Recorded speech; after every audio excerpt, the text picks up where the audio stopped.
Hello दोस्तो, आजच्या नवीन कथेमध्ये आपल्या सर्वांचं स्वागत आहे. आजच्या नवीन कथेचं नाव आहे खोटी पदवी. पुण्यातल्या एका मोठ्या खाजगी कंपनीत नवीन मॅनेजर म्हणून अभिजित देशमुख रुजू झाला.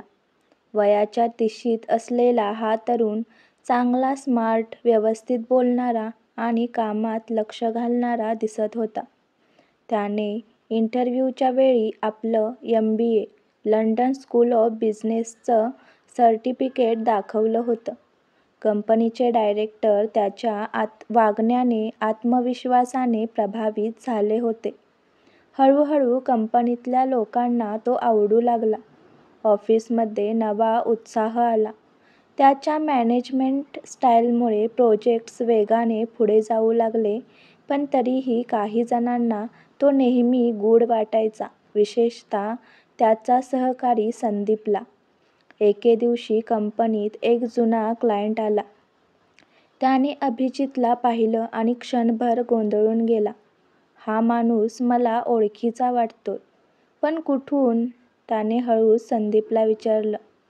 संदीपला लगेच लक्षात आलं की हा क्लायंट नागपूरचा आहे. त्या रात्री संदीपने गुगलवर शोधायला सुरुवात केली.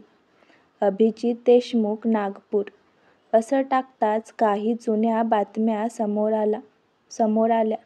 त्यात लिहिलं होतं, नागपूरमध्ये एका गरीब कुटुंबातील मुलगा चंद्रकांत जगताप 12वी नापास झाल्यामुळे पळून गेला.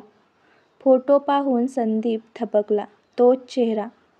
दुसऱ्या दिवशी संदीपने शांतपणे अभिजितच्या फाईल्स तपासल्या.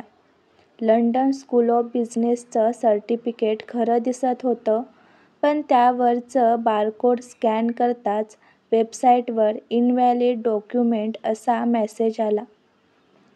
त्याने लगेच आपल्या बॉसला सांगितलं नाही. त्याला स्वतः खात्री हवी होती, म्हणून त्याने नागपूरला फोन केला. जुन्या शाळेत चौकशी केली. तिथे समजलं की चंद्रकांत जगताप नावाचा मुलगा खरंच होता, पण 10वी नंतरचं त्याचं शिक्षण कुठेही नोंदलेलं नाही.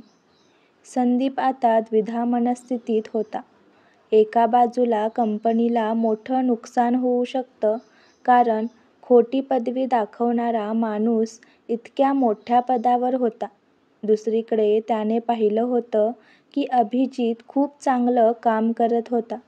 लोकांचा विश्वास जिंकला होता.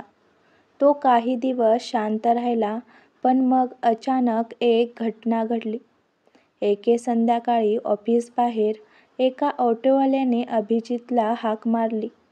"अरे चंद्या, इकडे कसला सूटबूट घालून बसलायस? " सगळे अवाक झाले.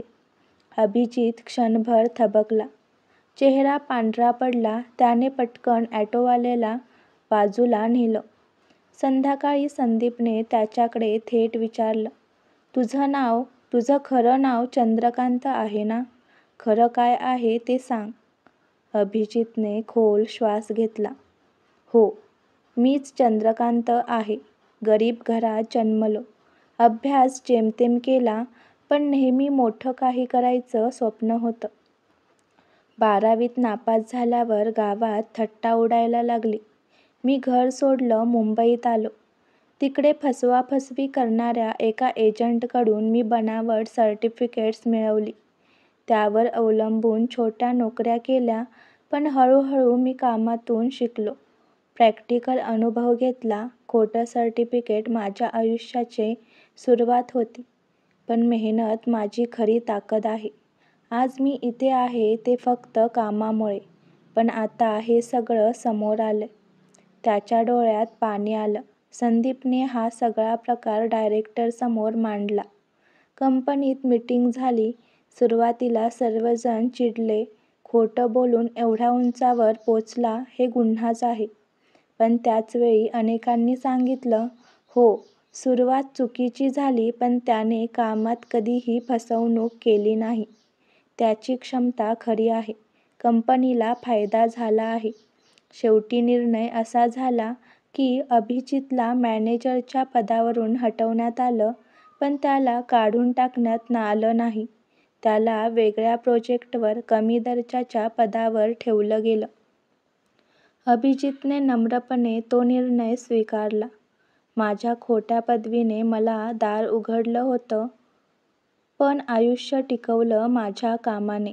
आता मी नव्याने खरं आयुष्य जगायचं ठरवलं आहे. हळूहळू त्याने आपला अनुभव, मेहनत आणि प्रामाणिकपणाने पुन्हा विश्वास कमवायला सुरुवात केली आणि लोक म्हणू लागले, खोट्या पदवीचा माणूस होता, पण त्याच्या खऱ्या क्षमतेने त्याचं भविष्य घडवलं. आजची कथा आवडला असल्यास व्हिडिओला लाईक करा, चॅनलला सबस्क्राईब करा आणि कथा कशी वाटली हे कमेंटद्वारे जरूर कळवा. व्हिडिओ जास्तीत जास्त शेअर करा. धन्यवाद.